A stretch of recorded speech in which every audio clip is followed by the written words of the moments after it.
Նազիկ ջան, ես գիտեմ, որ դերևս Սաֆոնովյան բռնապետության ժամանակ քեզ մի անգամ ձերբակալել են։ Նույնիսկ տարել որքան գիտեմ Շուշիի բանտ է։ Պատմիր խնդրում եմ այդ մասին։ Այդ դեպքում տեղի ունեցել 90 թվականի նոյեմբերի 15-ին, ինչպես ասացի, արդեն այն կենտրոնական շտաբը, որտեղ հանգստանում էին պոստից զատ զինվորները, նաև ջոկատի հրամանատարը, շրջապատվեց տունը, ներխուժեցին տուն, ձերբակալեցին, ճիշտն ասած բոլորին, 14 հոգու բոլորին միասին ձերբակալեցին։ Խուզարկությունից հետո եւ կարելի ասել թե ջարդից հետո, որտեղ բոլորին Ստեփանակերտ հասցրեցին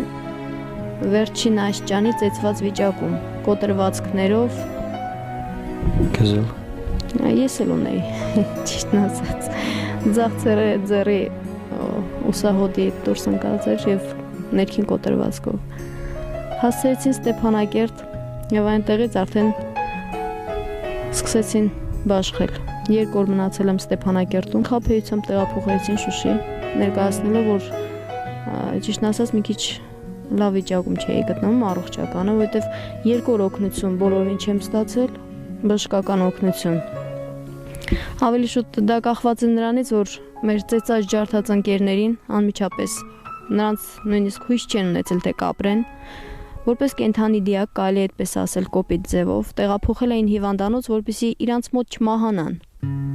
որ իրանց վրա չլինի նրանց մահվան փաստը։ Տեղափոխել էին փակ մեքենայով բետերով տեղափոխեցին Շուշի։ Բանտը։ Տեղափոխեցին բանտը։ 10 օր մնացի Շուշիի բանտում։ Այնուհետև դրսում մնացած ընկերներիս ջանքերով ազատվեցի, կարելի է ասել, վերջը ազատվեցի։